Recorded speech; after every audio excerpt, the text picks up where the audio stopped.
Every night fucks every day up. Hey guys, what's up and welcome back, or welcome to my channel if you're new here. If you are new here, hey, what's up? My name is Dani. I am a junior in college. I go to Loyola University, Maryland, but this semester I'm studying abroad in Spain. Right now I'm speaking to you from my dorm room. I've been here since January, and I think it's about time that I do a video all about how I plan my weekend trips, because if you have been here watching my videos for a little bit, then you would know that I went on quite a few weekend trips during my semester abroad. I'm so incredibly grateful to be able to say that, but it's definitely not easy. There's a process that goes into all of this, and it definitely took a little bit of time for me to grasp the process and perfect the process in my mind, and I want to be able to shorten that time for you guys. I want to make sure that all of you who are watching this, who are going abroad, can enjoy your entire semester without any of the kinks and without any of the confusion. I am here to help you in whatever way I can. So I really hope you guys enjoyed this video. If you do, please make sure to leave me a comment down below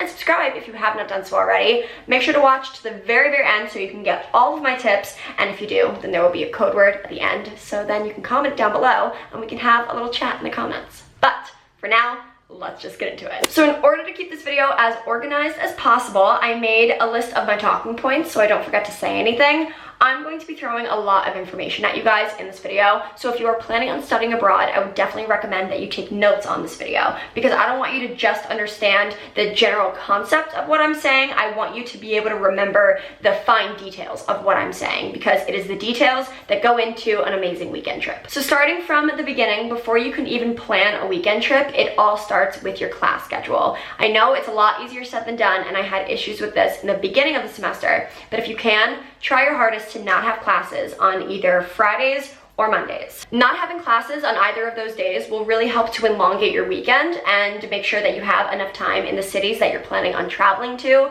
Again, I know it can be really hard, especially if you don't actually have the ability to create your own schedule for abroad. I know I personally didn't. My school made my schedule for me. I was just lucky that in the second half of the semester, I didn't have classes on Fridays, which made my traveling a little bit easier. But take that with what you will. Try your hardest. No classes Fridays or Mondays, and I promise it will make your life so much easier. So now that you have your class schedule all worked out, the first step that goes into planning a weekend trip is to find a free weekend. And my number one tip for you with this is to try and pick unpopular traveling days, because everyone enjoys traveling from a Friday to a Sunday because it makes your life so easy and it doesn't usually overlap with other obligations. But if you can, try and schedule your trip from like Thursday night to Saturday night, or Wednesday night to Saturday night, whatever you want to do, just because those are much less popular traveling days, which will mean your flight prices are significantly cheaper. So now that you've figured out your class schedule and you've found a weekend that works for you and your friends, the next thing that you have to do is figure out what city to travel to. So the number one tip that I have for you when trying to figure this all out is to download the app Skyscanner. And this is all about to sound super sponsored, and it's not, but Skyscanner, if you're watching this, I am more than down. Skyscanner is an amazing app that helps you find cheap flights for basically anywhere that you want to go. It works in the United States, but it works especially well in Europe because flights are already cheaper between European countries. And basically all you have to do is type in the airport that you're going to be flying out of, and instead of trying to type in the name of an airport in any given city, just type in everywhere. And basically what Skyscanner will do is it will list out for you and sort out the cheapest flights to all these different European countries. So I'm just gonna give you guys a real-time example right now so you know what I'm talking about. I just went on Skyscanner, I typed in the Madrid airport, and then I typed in everywhere. And Skyscanner just gave me a list of all of these different places in Europe, and next to it, it says a price. So for example, the cheapest flight that it's coming up for me right now is to somewhere in the United Kingdom. When I press on it, it shows me that I could buy a plane ticket to London for next weekend for $62 round trip. I could never even dream of finding a plane ticket even near that price in the United States, and Skyscanner is just filled with such amazing deals like that. I also bought my plane ticket for Ibiza on Skyscanner, and my friends and I ended up paying $30 round trip to get to Ibiza. It was absurd. I could not even believe it when I was paying for it, and that is probably one of the biggest things that I'm gonna miss when I go back to the States. So once you've sifted through all of the options that Skyscanner gives you, I would recommend that you write down your top 2 or 3 and then start doing your research. Research is such an important step when you're planning a weekend trip, because you could buy a $20 ticket to some random place in Europe, but if you get there and there's nothing to do and it's unsafe, you're kind of screwed. So do your research and make sure that you're going to a safe area, check transportation prices, check the weather, check everything that could potentially make your trip not as amazing as you want it to be. And then once you've done that, you can find out which one is your top option and then go from there. And once you've narrowed it down to the one place that you want to go to, all you have to do is book your ticket, which is so exciting. Next to the actual traveling portion, booking your ticket is without a doubt the most exciting part of it all, because you just get so excited, you start envisioning yourself there, and then you can start planning your trip. But before you press book, you have to remember that for the most part, these flights are non-refundable. So you want to make sure that it doesn't interfere with any prior obligations in your classes. You want to make sure that it fits your budget, and you also want to make sure that all of your friends are on board. So now that you have a way of getting to the city that you want to travel to, you need a place to stay, because obviously you do not want to be living on the street. So my 2 best resources that I have to recommend to you guys for finding places to stay when you're traveling abroad is Airbnb and Hostel World. Obviously, Airbnbs are Airbnbs and hostels are hostels, both of which have different benefits for sure. Hostels are known to be less expensive. However, I found in my experience traveling to a bunch of different places that especially if you're traveling with a larger group of people, Airbnb can be more cost efficient because you're able to split the price among a bunch of different people. And also, if you find an Airbnb house, don't tell any of the people that I've stayed in their houses for with Airbnb that we've done this, but we have, and it works every time. If you find a house that is a really good price, but it says it only has room for 3 people and you're traveling with 4, you can squeeze a 4th person in there. You can sneak them in at a different time. It's really not that hard, and it also makes the price go down for everyone. But hostels also do have some really great perks, especially if you're traveling by yourself or with one other person. It's a good way to make some friends.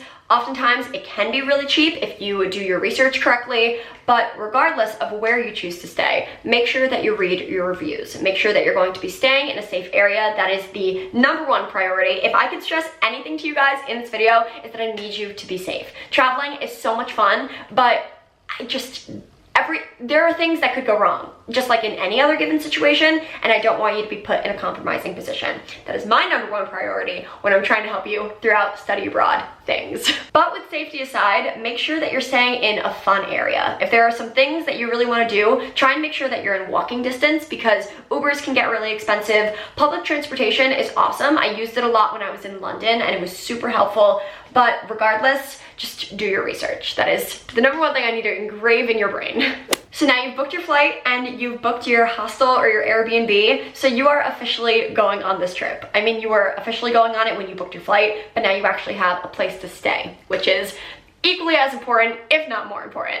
And now it is time for my personal favorite part, which is making the itinerary. I have so much fun making my travel itineraries for me and my friends. I definitely got this from my mom, but it makes me so incredibly happy to just have a jam-packed day and be able to see all the things that people want to see and find good restaurants and all that jazz. So I do have some tips on how to make an effective itinerary. So my first tip is to embrace being a tourist. Make sure that you see every single one of the touristy sites in the city that you're going to, or else you will 100% regret it. And I'm saying this from personal experience because I went to Paris back in January. I had the most amazing time and I saw pretty much all of the sites except for the Notre Dame Cathedral. And I didn't really have any reason for not seeing it, but I didn't really think much of it until last month when the cathedral caught on fire and I was seeing all the news articles about it, and I couldn't help but feel so sad and so guilty for not seeing it when I had the chance. So don't make my mistake. See everything that you have the opportunity to see, because you also don't know when you're going to be able to have the chance to go back to the city. These next 2 tips kind of go hand in hand, and it's to look up travel itineraries for the place that you're traveling to on both Pinterest and YouTube. Obviously, there are so many vloggers like myself that are constantly documenting their travels, and odds are if you're going to a city that's even remotely popular, you will be able to find some kind of vlog about it on YouTube, and the same thing goes for Pinterest. I guess we could keep on using London as an example, but if if you go on Pinterest and type in London weekend travel itinerary, I promise you a bunch of things will come up. And a lot of times people will list the restaurants that they went to and the sites that they saw. It's super helpful. Even if you don't follow it to a T, it adds for a little bit of inspiration and it's super helpful. Also, if you happen to know anyone in your personal life who's already gone to the city that you travel to, don't forget to reach out to them and ask what they did, because especially if they're close in age to you, then odds are you're gonna want to see similar things, go out to similar places, eat at certain restaurants. I don't know, it could just be super helpful. Don't forget to book all of your tickets for popular museums and exhibitions in advance. Again, I'm speaking from experience. When I was in Amsterdam, I wasn't able to go to the Anne Frank house, which I was super bummed about, but we went at the end of March. We tried to book our tickets like a week before our trip, and tickets were sold out until the middle of May. So that wasn't the most ideal. Learn from my mistakes, make sure that you can see everything that you have the opportunity to see in this city, and don't waste any time. So all those tips will pretty much take you throughout your entire trip planning process, and I hope that was helpful, but I still do have 2 more tips that are a little bit more general, but equally as important. So the first one is to find multiple ways to document your travels. Obviously, the way that I chose is to vlog pretty much my every waking second while I've been in Europe, and also take pictures. I've been using my Instagram an obnoxious amount recently, and I promise I will take a hiatus once I get back to the States, but it's really helped me to document some amazing memories that I'm gonna be able to look back on in years and years and years to come. But if taking pictures and taking videos isn't your thing, that's okay. I have a lot of friends who took up journaling while they've been here, and that seems like an amazing outlet for them because they've been collecting things along the way, putting it in their travel journal, writing down all of their thoughts and feelings about their travels. And I think even that is just so therapeutic and so healthy, and it allows you to have a tangible item, or I mean in my case a digital item that you can just look back on in a few months or a few weeks or years, whatever you want, and relive all of these amazing moments. And my last tip, and you guys knew this was coming, is to just have fun. Study abroad has been, without a doubt, the best 5 months of my entire life, and I think something that went into it being the best 5 months of my entire life is all of these trips that I was able to take. It definitely can be hard when budgeting and stuff like that, and that's something I'll touch on in a future video, but it's worth it. And if it means that you're going back to the United States a little broke and you have to work your ass off once you get there, it's worth it, I promise. Just enjoy every single second. I wish I could rewind to January so badly, but I'm so grateful to have had this experience, and I'm so excited to see all of you go through this entire experience. So one thing that I urge you to do, please, please, please, please, please, if you take anything out of this video, please send me your pictures, tag me in your Instagram stories while you're abroad. I want to see all of your travels. I want to see what you're doing. Share with me all of your stories, and it will make me so incredibly happy because I've been sharing my stories with you guys and you've been so responsive, so now I want to be responsive back to you. But with all that being said, I've been talking for the longest time. I really hope you guys enjoyed this video, and if you did, please make sure to let me know in a comment down below. And if you watched to the end, thank you. Comment down below the country that you want to travel to next. What country, if you were handed a wad of money right now, what country would you go to? I want to know. And if you're studying abroad, also let me know in a comment down below because I want to know where you're going. I want to hear all about it. I'm just super excited. But until next time, I love you guys so incredibly much. I'm so grateful for you every single day, and I will talk to you very soon in my next video. Bye.